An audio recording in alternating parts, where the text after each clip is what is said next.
Have you ever been curious about somebody else's blood work? I know that's a really random kind of thing, but if you're somebody that's interested in health, I am always curious about how does my blood work stack up against somebody else, especially if you're doing the same kinds of interventions. Now, obviously, this topic is fraught with individualities, nuances, and all kinds of things. And please remember, this is not medical advice. I'm completely different from you. What's going on inside my body is completely different than what's going on inside your body. And so you need to seek the attention of a medical professional under the supervision of a medical professional. And please know this is just for educational purposes only. But I do plan on sharing with you some of the numbers from my recent blood work. And I do think that this is important for myself to kind of document the process along the way. So, hi, I'm Rebecca, and I am a busy mom. I'm on a health journey to become metabolically healthy, and I do have a video all about what that entails and where I'm at in that journey and what my markers are for that. And so I will be kind of sharing with you all of the different things along of what I'm measuring, the interventions and protocols that I'm doing, and how everything is working out. So just a real quick backstory, and I do have another video about my history with seeing a functional medicine doctor and kind of leaving the conventional medical system and kind of putting my trust into a functional, natural and integrative medicine type doctor. So that video is separate. But I have been seeing a functional medicine doctor, I would say 2 to 3 times per year, getting blood work done 2 to 3 times per year since the end of 2022. So I think I first went in like August or October, somewhere around that time frame of 2022. Right now it is January of 2025. And so I have had, several iterations of this happening, and there's certain things that we used to track that we're not now, and certain things that we're tracking now that we didn't before. So I'm not going to share how a lot of things compare, but there are a few things that I can tell you. So the first really of concern to me, because I am interested in becoming metabolically healthy, is, what's my glucose, what's my A1C, what's my lipid panel, all of that kind of stuff. So first up, this was from Quest, my lipid panel, it's showing my cholesterol at 236. Now, that's total cholesterol. I have had high cholesterol, according to doctors, my entire adult life. They have always wanted to put me on some sort of statin, and I have always said no and chose to work on it myself.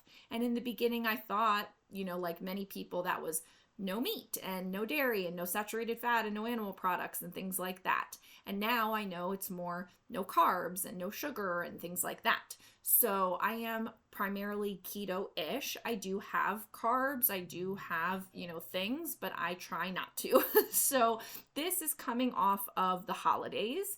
And in November and December, pretty much I do whatever I want. I'm not paying attention to, things. I mean, I will still try to generally be healthy. I won't completely go off the rails, but I eat the Christmas cookies. We go out to eat a lot. Things are hectic. We have a lot of holiday events. All of our birthdays are around that time. So it's hectic. And so I just kind of live in the moment and enjoy that time. I'm certainly not working out as much and doing a lot of those exercise things. So for me, I think what I'm going to do going forward is not actually do blood work in January anymore, because it just seems stupid, because I know that it's all going to be off because I just did 2 months of nonsense. So I think next year, my first blood work of the year is going to be like March because it's silly to go right after the holidays. So my total cholesterol is 236, which is down and up from prior results. So it's kind of whatever. My HD cholesterol is 69, which I believe is good. My triglycerides is 74, which is not the best it's ever been, but is still good. My LDL cholesterol is not good. It is 149, probably due to all of the hanky-panky over the holidays. And then my ratio of cholesterol to HDL is 3.4, which I used to know was good or bad, and now I don't remember. My non-HDL cholesterol is 167, which I believe is also bad.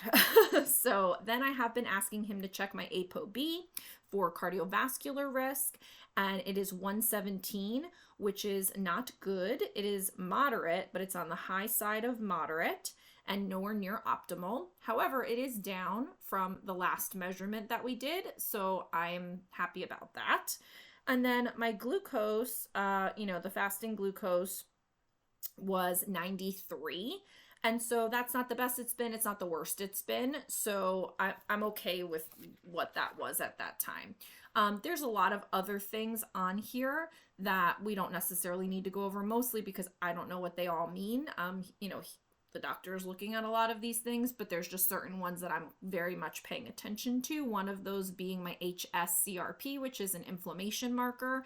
And when I started going to the functional medicine doctor, it was 23, and then it went down after going gluten-free to about 4.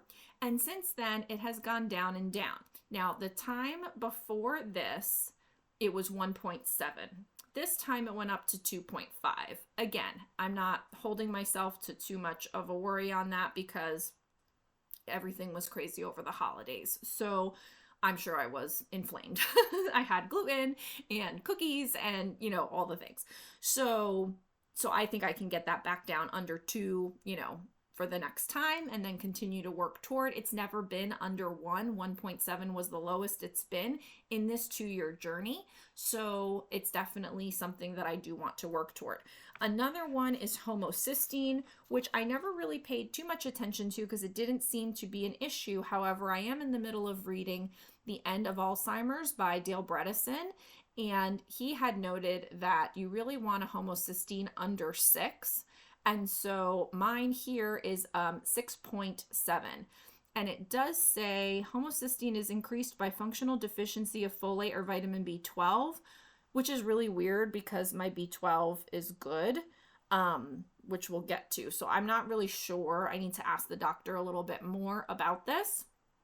But I do know that this is an additional inflammation marker, and so it's something that I need to look into further.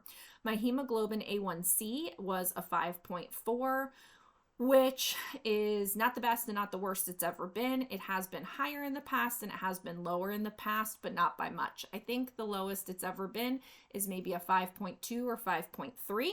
And again, coming off of 2 months of holiday time, this 3-month measurement is, it makes sense. So I'm not too worried about it. I would like to see what it's going to be on my next blood work because I've been doing really good since this and since the new year has started and kind of getting back on track with everything. So I feel like it will have made a lot of improvements for the next time. My vitamin D is 77, which I believe is good. There's lots of, the thyroid and T3 and T4 and all of these things. And I don't know enough about that of whether it's good or bad. Initially, when I went to the functional medicine doctor, he did say I have some adrenal fatigue and some things going on with the hormones and all of that. So I need more clarification on all of that. I did have an issue with iodine. I have been on iodine drops. That's now at 61, which I believe is good. And I have had an issue with leptin. And so I was on a leptin manager for a little while, and now I'm off of that. So I believe that has all synced back up correctly, which is good. And then iron is 116, so I don't know if that's good or bad. Ferritin is 28. B12 is 796. Now, in the past, it has been higher. I had done a brief stint of carnivore diet, which if the video about that is not up yet, it will be coming, and I will share my experience with the carnivore diet and the blood work as a result of that. So the B12 has been higher and it has been lower, and right now it's at 796. The other thing that there's pregnenolone and DHEA and all of these things, and I don't know what they're supposed to be, so I don't want to share those. One thing I was very upset about is that my insulin was 7.5. Now, I do kind of subscribe to a lot of what Casey Means talks about in her book, Good Energy, and I had made notes from there, and that's kind of really where I got the goal of becoming metabolically healthy. I mean, other doctors, Dr. Mark Hyman has talked about it, obviously, and others, but really her book kind of really laid out for me, like, what I want, how I want to get there, and that kind of thing. So I do want to become metabolically healthy. I want to be in that top 7% of Americans that are in good health, metabolically speaking, so that I can say I have a really good chance of not getting a lot of these chronological diseases that are the things that take people out these days. And insulin, I believe that she notes it should be at like a 2 or a 3. So this is not good. But again, coming off the holidays, have to think about that. Coming off the holidays and all the cookies. So no, I mean, I didn't eat a lot of cookies, but I ate cookies. Now, the other measurement that I'm very interested in these days is my estradiol, because I am 42 and many things are amok. The cholesterol being one of them, and general feelings and lots of stuff that I will talk about in other videos. So I am having lots of different symptoms. And so we have been trying to nail down numbers, and I'm about finished trying to nail down numbers. So my estradiol this time is 40. I did take this test when I was on day 3 of my period. So you would expect, I believe, that your numbers are, but I can't get a good read because I was supposed to get this blood work done on day 18, except day 18 never came because I had multiple menstrual periods in a month, too. And so the cycle is shrinking anyway. The number of period bleed days is shrinking anyway. And then on top of it, it really shrunk. And I changed my appointment to do this blood work multiple times. And I'm like, I can't change it again. Like, I have to go get the blood work. So it's stressful.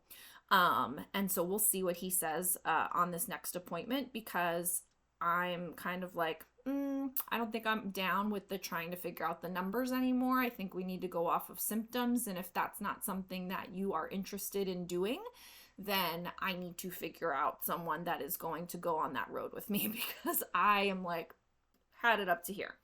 So if you're in that perimenopausal state and you're having trouble with multiple things, drop me a, hand raised up emoji down in the comments, because it is crazy. And then my testosterone, all this stuff, I don't know if it's good or bad. And again, I can't speak to that, so I'm not going to say it.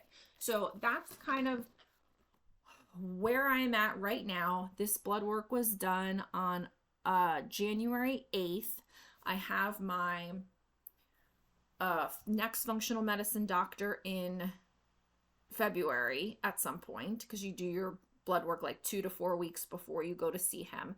So I will give you guys an update once I know what happens after that appointment and what kind of things I'm changing about my current routine. I mean, I'm going to be sharing all of that stuff, my supplement stack, and all of the different protocols and things that I'm working on, that I'm, some things I feel very confident about. And then other things I'm kind of just like, I'll see how this goes.